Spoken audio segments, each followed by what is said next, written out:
जब आपका शरीर स्वस्थ होता है तो मन आपके खिलाफ खड़ा होने लगता है। शरीर की अस्वस्थता में मन रोना प्रारंभ कर देता है। विपरीत परिस्थितियों में अपने को संभाले रखना ही जीवन का उत्कर्ष है। माया का आकर्षण ही हमें पथभ्रष्ट करता है। इससे लोक परलोक दोनों नष्ट हो जाते हैं। हमारा मन जब अहंकार को पोषित करता है, अर्थात अहंकार मन पर हावी हो जाता है, तो ये अहंकार ही विकारों को जन्म देता है।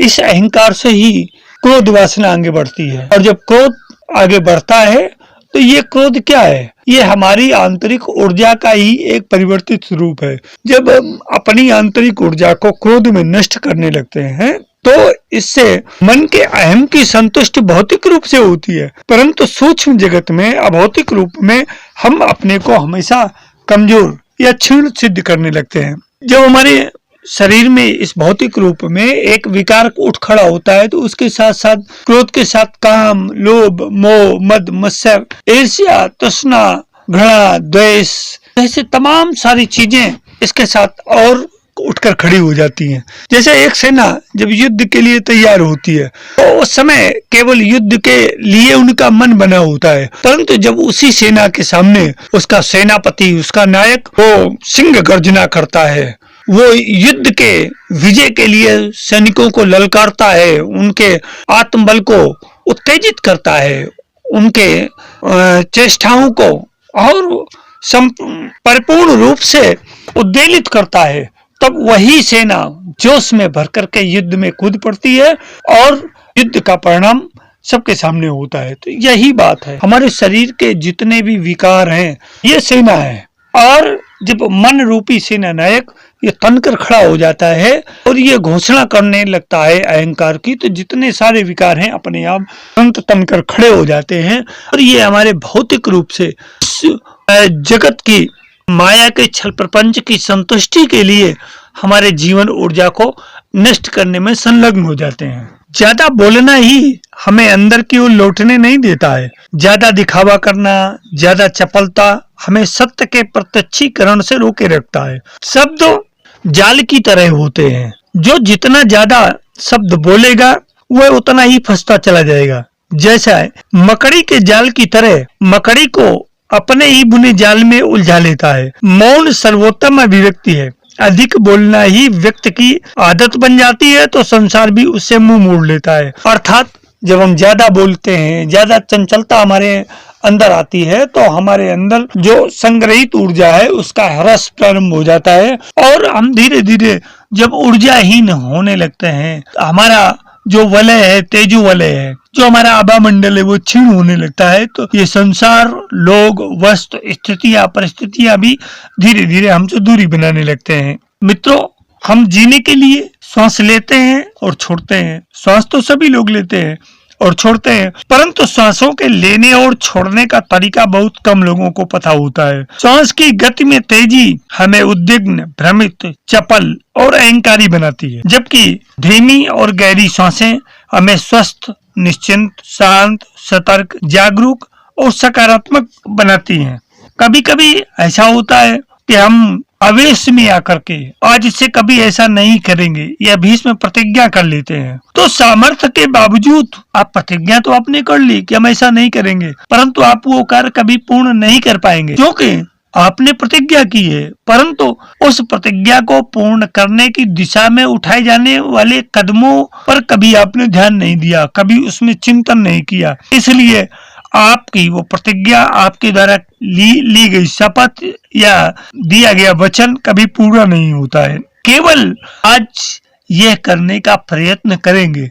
जब इतनी सी बात आपके चिंतन में आती है तो इसको आप निश्चित रूप से परिपूर्ण कर लेते हैं, क्योंकि जो बात, जो वस्तु, स्थिति और परिस्थितियां वर्तमान में पूर्ण की जा सकती हैं, उसको भविष्य में ले जाने का कोई औचित्य नहीं है। नित्य प्रति आपको वर्तमान के प्रति समर्पित होना होगा, भविष्य के लिए नहीं। तभी आप अपने आप को सुधार पाएंगे, अपने समय का सदुपयोग कर पाएंगे, आप अपने आप को सर्वोत्तम शिखर तक ले जा पाने में समर्थ होंगे। हमारा मन अति सूक्ष्म है और इस सूक्ष्म मन की स्थूल स्वरूप सांसें हैं। सांसें आती जाती हैं। आप सांस लेते हैं तो आपको लगता है हम श्वास ले रहे हैं। श्वास में केवल हवा ही आपके शरीर के अंदर नहीं आती जाती है, हवा के साथ आपके एनर्जी, वो ऊर्जा, जो ये ब्रह्मांडी चेतना है, वो भी इन श्वासों के साथ हमारे अंदर जाती है। श्वासें हमारे श्वसन तंत्र के द्वारा जो 72,000 नाड़ियां हैं उनमें जाकर के जीवन प्रवाह को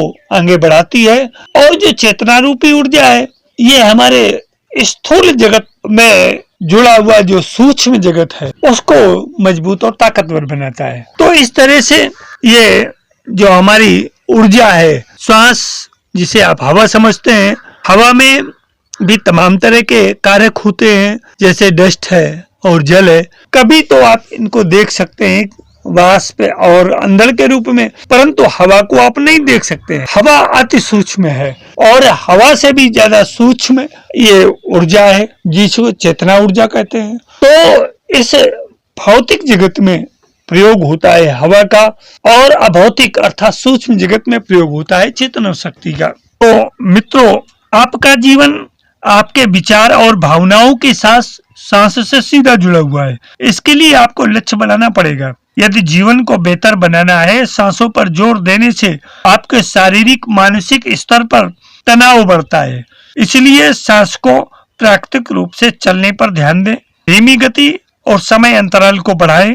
इससे डर, तनाव, थकान, भ्रम और अनिद्रा की स्थिति दूर होती है। इससे एंडोर्फिन नामक हार्मोन रिलीज होता है जो हमारे शरीर के लिए बहुत ही लाभदायक है और हमारे स्वास्थ्य के लिए भी उत्तम है। हमारे शरीर का कोई भी अंग ऑक्सीजन की कमी से जब बीमार होने लगता है तो उस अंग को पुनर्जीवित करने के लिए वहां ऑक्सीजन की सप्लाई बढ़ानी पड़ती है।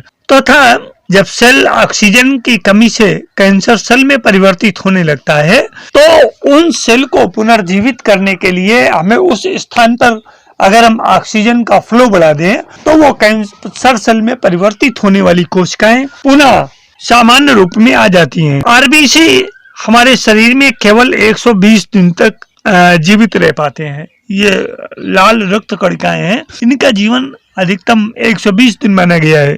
परंतु ऑक्सीजन की फुल रिक्वायरमेंट अगर इनको मिल जाए, इनको पूर्ण रूप से ऑक्सीकृत कर दिया जाए तो इनको 33 वर्ष तक जीवित रखा जा सकता है। ऐसा वैज्ञानिक प्रयोगों से सिद्ध हो चुका है। अर्थात कहने का मतलब है, अगर हम शरीर को पूरी तरह से ऑक्सीकृत रखें और पूरी तरह से ऑक्सीकृत रखने से अपनी आयु को हम 2 गुना से 3 गुना और 4 गुना तक अधिक बढ़ा सकते हैं। जैसा कि आपने सुन भी रखा होगा, अमुक सिद्ध संत 200 वर्ष जिए, देवरा बाबा 250 वर्ष जिए, तेलंग स्वामी की उम्र 400 वर्ष थी, इस तरह से इत्यादि इत्यादि। ऑक्सीजन की पूर्ण सप्लाई से रीढ़ सदैव स्वस्थ और सीधी रहने लगती है, मन स्वनियंत्रित हो जाता है। सिद्धांत है, संपूर्ण ऊर्जा बराबर गतिज ऊर्जा धन स्थितिज ऊर्जा धन आंतरिक ऊर्जा, अर्थात energy is equal to kinetic energy plus potential energy plus internal energy. और आंतरिक ऊर्जा का सूत्र होता है ऊष्मा धन कार्य, अर्थात internal energy is equal to heat plus work. तो मेरे मित्रों, मैं बताना ये चाह रहा था कि आपके शरीर में, एक सामान्य मनुष्य के शरीर में लगभग 4 से 5.5 लीटर तक ब्लड होता है, और हमारे शरीर में एक और द्रव लिम्फ के रूप में है जो हमारे ब्लड का 4 गुना होता है। वो शरीर की क्षमता के अनुसार जितना ब्लड होगा उसका 4 गुना हमारे अंदर लिम्फ मौजूद है। ब्लड हमारे शरीर में जो भी वेस्ट मटेरियल है वो ब्लड उसको बाहर निकालता है, वो ब्रीदिंग पैटर्न से और मस्कुलर एक्टिविटी से। इसलिए सदैव अपने को एक्टिवेट रख करके छोटी सांसों से फेफड़ों का 40 से 60% भाग ही एक्टिवेट रहता है, और जब 40 से 60% भाग ही एक्टिवेट रहेगा, कहने का मतलब है फेफड़ों का ऊपरी भाग ही एक्टिवेट रहता है। हम फेफड़ों के ऊपरी भाग तक ही सांस लेते हैं तो केवल हमारे फेफड़े 40 से 60% तक एक्टिवेट रहते हैं, परंतु जब हम गहरी सांस लेते हैं तो हमारे फेफड़ों का 80 से 90% तक उपयोग होने लगता है। तो जब 80 से 90% तक उपयोग होने लगता है तो हमारा जितने भी जोड़ों में और फेफड़ों के कोने कोने में जमा मल, गंदगी, अवरोध जो कुछ भी जमा है हमारे ब्रीदिंग पैटर्न से बाहर निकल जाता है। जब बाहर निकल जाता है तो हमारा ब्लड साफ होने लगता है। परंतु हमारा जो लिम्फ है जो जीवन द्रव्य जिसको लिम्फ के रूप में जाना जाता है, इसकी सफाई उस समय होती है जब हमारे शरीर में निर्वात की स्थिति होती है। निर्वात का मतलब कुंभक, चाहे वो अंतःकुंभ वाय कुंभक हो और चाहे अंतःकुंभक हो। वाय कुंभक में सर्वाधिक रूप से लिम्फ की सफाई होती है। तो जिस समय हम कुंभक लगाते हैं तो उस समय शरीर की जो गतिविधियां हैं वो सारा न्यूरॉन्स पर केंद्रित हो जाती हैं, सेल्स के अंतिम सिरों पर केंद्रित हो जाती हैं और उन सेल्स में स्थित न्यूरॉन्स की एक्टिविटी बहुत तीव्र होने लगती है और ये तीव्र गतिविधि ही इनमें जो जमा हुआ मल है उसको निस्सारित कर देती है। इस तरह से जब लिम्फ हमारा एक्टिवेट हो जाता है तो वो आंतरिक रूप से लिम्फेटिक सिस्टम की सफाई करता है। इसलिए ये बात आप अच्छी तरीके से समझ गए होंगे कि यहाँ पर श्वासों का लेना, रोकना, छोड़ना और फिर रोकना, ये जीवन में सीखना बहुत आवश्यक है। जापानी लोग इसी विद्या को तानदेन विद्या के नाम से जानते हैं, जो हमारा नाभि केंद्र सूर्य चक्र या नाभि चक्र से 2 इंच नीचे अर्थात 4 अंगुल के बराबर नीचे, जिसको हम भारतीय योग विद्याओं में स्वादिष्ठान चक्र के नाम से भी जाना जाता है।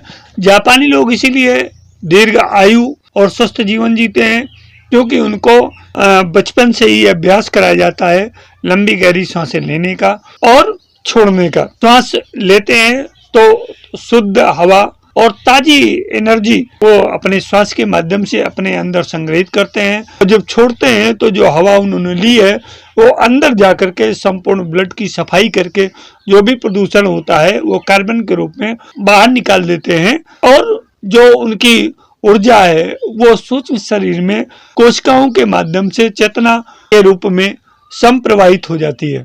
और ये क्रम जब बार बार चलता है तो भौतिक और स्थूल रूप से दोनों, हमारे स्थूल शरीर और भौतिक शरीर दोनों का संक्रियात्मकता भी बढ़ जाती है, वो उतना ही ऊर्जावान और गरिमावान भी बनता चला जाता है। इससे हमारा जो स्थूल शरीर है ये निरोगी और स्वस्थ रहने लगता है और हमारी जो जीवनी शैली है उसमें भी वृद्धि होती है और हम सकारात्मक जीवन जीने लगते हैं।